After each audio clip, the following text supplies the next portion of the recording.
सत श्री अकाल दोस्तों, welcome to Guru Nanak cares. आप सबका बहुत स्वागत है। आज बात करेंगे क्रॉनिक फैटीग सिंड्रोम की, CFS। दोस्तों this is also called myalgic encephalomyelitis, ME।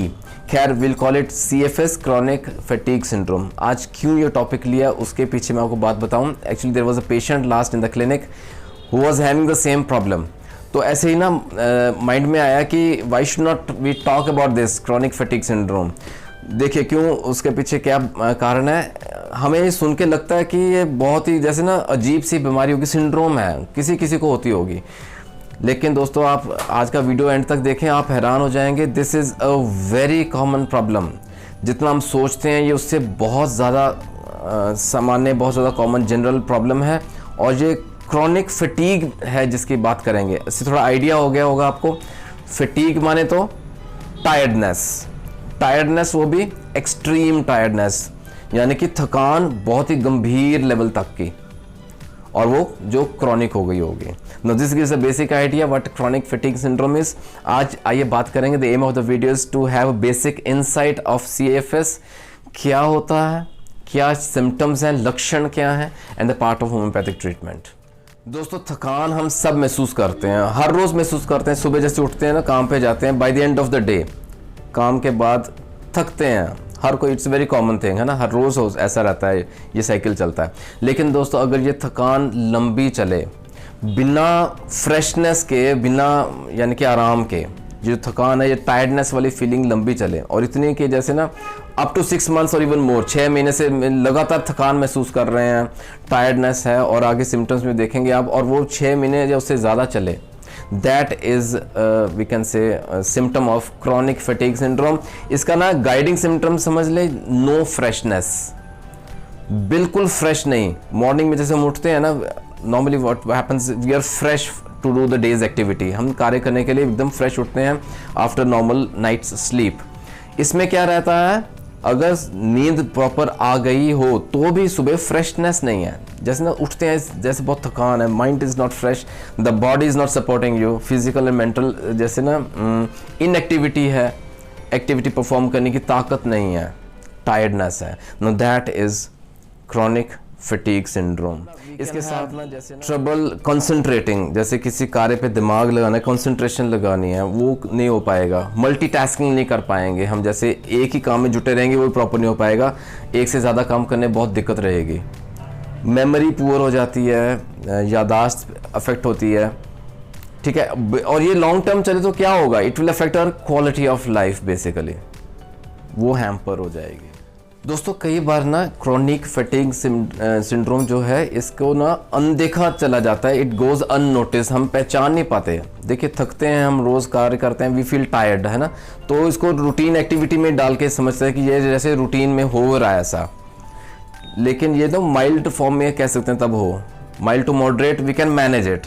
लेकिन ये सिवियर फॉर्म में हो जाता है ना, तो ये दिक्कतें प्रोड्यूस करता है, क्योंकि लंबा चला गया ना, 6 मंथ्स एंड मोर, और थकान ही रही, फिजिकल एंड मेंटल टायर्डनेस रही, तो it will affect the quality of life, जैसे मैंने कहा। तो वहाँ ट्रीटमेंट की ज़रूरत पड़ती है। दोस्तों मान के चलें, it is not a good thing, it is as bad I would say as lupus की बीमारी रहती है, ऐसे कोई कार्डियोवैस्कुलर डिसऑर्डर, किसी को दिल की बीमारी है, हार्ट डिजीज़ है, it is as bad as that. It is as bad as rheumatoid arthritis, जोड़ों के दर्द की दिक्कत है, गाउट की दिक्कत है। It is not a good thing, it is very गंभीर जब चला जाता है ना, सिवियर फॉर्म में, इट नीड्स ट्रीटमेंट। आइए इसकी पहचान की बात करते हैं दोस्तों। The cause is still unknown, there are numerous causes, कई ऐसे रिस्क फैक्टर्स हैं, कई रीजंस हैं, will talk about that.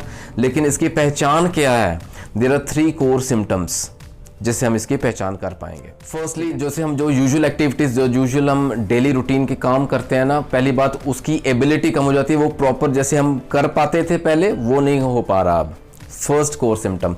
Secondly दोस्तों थोड़ा सा कोई फिजिकल एक्टिविटी कर लिया, मेंटल एक्टिविटी हो गई है, तो द सिम्टम्स गेट वर्स, वो और बिगड़ जाते हैं। And third core symptom is sleep disorders. इसमें ना falling asleep and staying asleep, यानी कि नींद आते समय दिक्कत, और प्रॉपर रेगुलर साउंड स्लीप लेना, नींद प्रॉपर आने, उसमें दिक्कत, स्लीप डिसऑर्डर्स। ये 3 कोर सिम्टम्स हैं विच रिफ्लेक्ट दैट, या हम बताते हैं कि we are having this problem of CFS, chronic fatigue syndrome. इसके साथ में कुछ एसोसिएटेड सिम्टम्स समझ लें और क्या रहते हैं। एसोसिएटेड सिम्टम्स में जैसे problems with thinking and concentration, मैंने बोला ना मेमोरी भी इश्यूज हो जाते हैं, याददाश्त कमज़ोर हो जाती है, कंसंट्रेट नहीं कर पाते काम में।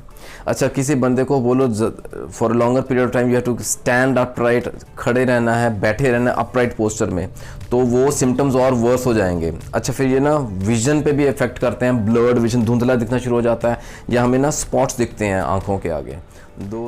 एसोसिएटेड सिम्टम्स में और क्या रहते हैं, फाइब्रोमाइल्जिया रहेगा, जैसे डिफरेंट टॉपिक अलग से बात करेंगे ज़रूर। इरिटेबल बाउल सिंड्रोम, IBS के सिम्टम्स दिखते हैं इसमें। इंटरस्टिशियल सिस्टाइटिस है, ब्लैडर की इन्फ्लेमेशन हो जाती है। महिलाओं में ना क्रॉनिक पेल्विक पेन रहता है, पुरुषों में क्रॉनिक प्रोस्टेटाइटिस हो सकता है। So these are all associated symptoms which are linked to CFS, chronic fatigue syndrome. अब क्या करें ट्रीटमेंट के लिए, हम क्या करते हैं, सप्लीमेंट्स लेंगे। जैसे माइल्ड टू मॉडरेट, हमने खुद पहचान लिया कि यार बहुत थकान हो रही है, ज़रूरत से ज़्यादा टायर्डनेस फील करते हैं, सप्लीमेंट्स लेंगे, ठीक है। स्टिमुलेंट्स ले लेते हैं कई बार। नींद डिसऑर्डर आ रही है, स्लीप डिसऑर्डर्स डिस्टर्ब्ड रह रही है, हम सिडेटिव्स ले लेते हैं, नींद की गोली खा के सोते हैं। या जैसे ना पेन किलर्स लेंगे, क्योंकि माइल्जिया के सिम्टम्स हैं, मसल पेन रहता है, जॉइंट पेन्स रहती हैं, पेन किलर्स लेंगे। I mean all are associated with serious side effects. अच्छा, एक बात और बहुत महत्वपूर्ण है दोस्तों, the treatment part. Treatment part में याद रखें पहली बात तो it is totally symptoms based, ठीक है। There are no diagnosing tests as such जो हम डायग्नोज कर पाएँ कि ये कारण है, ये दिख रहा है, ये इन्वेस्टिगेशंस हैं और ये हमने डिजीज़ डायग्नोज किया है। किसी पैथी में चले जाएं, whether it is allopathy, it is naturopathy, is homeopathy, the treatment is totally based on symptoms. लक्षणों के आधार पर ही इसका ट्रीटमेंट किया जाएगा। सो वाई नॉट होम्योपैथी जो है totally symptoms based, right. Let us come to the treatment part. अच्छा, I will talk of the best homeopathic remedies. यहाँ सबसे पहले बात करेंगे एसिडम फॉस्फोरिकम की। इस मेडिसिन का शायद पहले जिक्र हो चुका है किसी वीडियो में। एसिडम फॉस्फोरिकम पेशेंट ना, जहाँ ना डेबिलिटी इज़ वेरी मार्क्ड, जो वीकनेस वाला डेबिलिटी वाला वर्ड है ना, वो बहुत स्पेसिफिकली यूज़ किया जाता है फॉर एसिडम फॉस्फोरिकम पेशेंट। इसमें जैसे ना मेंटल डेबिलिटी पहले महसूस करता है पेशेंट, उसके बाद फिजिकल डेबिलिटी महसूस करता है, either because of excesses, because of grief, because of overburden, because of some acute disease, किसी बीमारी की वजह से, लेकिन वो वीकनेस बहुत ज़्यादा मार्क्ड है। स्पेसिफिकली फॉर दोज पेशेंट्स, इसमें जो पेशेंट रहते हैं वो जैसे ना young people grow very rapidly, बहुत जल्दी ग्रो कर गए, जैसे बहुत जल्दी उनके ऊपर बर्डन पड़ गया, they are overtaxed, they are overburdened, घर पे या काम पे, बिजनेस में जल्दी पड़ गए हैं। तो उन पेशेंट्स में जब डेबिलिटी महसूस करते हैं, वीकनेस फैक्टर रहता है, क्रॉनिक फटीग सिंड्रोम के सिम्टम्स हमने बात की है, acidum phosphoricum 30C is the ideal potency to begin with. दोस्तों, second very important medicine is gelsemium. Gelsemium actually it centres upon the nervous system, और इसमें ना एक्सट्रीम प्रोस्ट्रेशन मार्क्ड रहती है। एक्सट्रीम प्रोस्ट्रेशन माने यानी कि अंत जिसका ना हो, इतनी फटीग, बहुत ज़्यादा टायर्डनेस, जैसे कोलैप्स करने वाली स्टेज हो जाए पेशेंट की, जेलसीमियम मदद करती है। डलनेस रहती है, बिल्कुल माइंड डल हुआ पड़ा है, बॉडी साथ नहीं दे रही, डिजीनेस रहती है, जैसे लाइट हेडेडनेस कहते हैं ना, ड्राउजीनेस रहती है, नींद आती रहती है, हर समय आती भी नहीं है, राइट। और ट्रेम्बलिंग रहती है, बॉडी पार्ट्स ना शिवरिंग करते हैं, ट्रेम्बल करते हैं, कांपते हैं।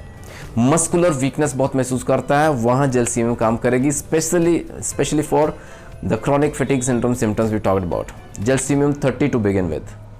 यहाँ ना पिक्रिकम एसिडम की बात ज़रूर करेंगे दोस्तों। पिक्रिकम एसिडम के पेशेंट में ना extreme prostration again there is there, और इसमें ना पेन फैक्टर रहता है, वीकनेस रहती है, पेन फैक्टर रहता है साथ में, स्पेशली द बैक, जिसे हम कहते हैं रीढ़ की हड्डी कमज़ोर हो गई या दर्द रहता है, स्टिफनेस रहती है, जो रेगुलर मूवमेंट्स हैं ना वो नहीं हो पाती हैं, वीकनेस रहती है। अच्छा, फिर आपने नोटिस किया होगा कई बार ऐसे सेंसेशंस रहते हैं जैसे ना सुइयां सी चुभ रही हैं, the needles pricking stinging sensations हाथों में, पाँव में रहती है, वहाँ पिक्रिकम एसिडम ज़रूर काम करेगी।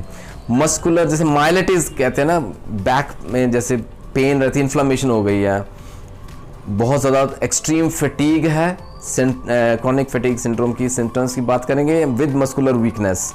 पिक्रिकम acidum ideally should begin with 6C potency. और दोस्तों फाइनली ना सिलीशिया भी याद रखें। सिलीशिया के जो पेशेंट्स हैं ना, उनमें क्रॉनिक फैटिग सिंड्रोम के जो सिम्टम्स की बात की है वो एग्रेवेट हो जाते हैं, बढ़ जाते हैं समस्या, स्पेशली आफ्टर एक्सर्शन। थोड़ा सा कार्य किया, थोड़ा सा एक्सर्ट किया तो वो सिम्टम्स सब बढ़ जाएंगे। सिलीशिया बांधेंगे, 30 में स्टार्ट कर सकते हैं। दोस्तों यहाँ ना मुझे याद आ रहा है GNC का एनर्जी फार्मूला। वीकनेस के I think last month there was a video, special video on general weakness की बात की। उसमें ना एंड में GNC energy formula, Guru Nanak cares की तरफ से एनर्जी फार्मूला तैयार किया गया था, वो हम यहाँ साथ में जोड़ सकते हैं। डिटेल्स उस वीडियो में देख लीजिएगा। इन शॉर्ट बताऊं, ashwagandha mother tincture, एविना sativa mother tincture and alpha alpha, ये 3 A's बहुत इंपॉर्टेंट है। इक्वल क्वांटिटी में मिक्स करके बॉटल तैयार कीजिए, 20 ड्रॉप्स दिन में 3 बार। In cases of chronic fatigue syndrome, the dosage can be adjusted as per the severity of the symptoms। ठीक है, जितनी दिक्कत रहती है उस हिसाब से doses let the physician decide। This is just for your knowledge। ये दवाएं हैं हमारे पास होम्योपैथी में, जो कि इतने डिफ़िकल्ट सिंड्रोम में भी हमारी मदद करती हैं बिना किसी साइड इफ़ेक्ट के।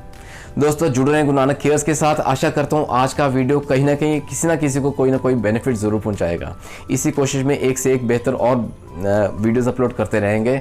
जल्दी मिलेंगे आपके अगले वीडियो में। टेक केयर, अपना ख्याल रखें।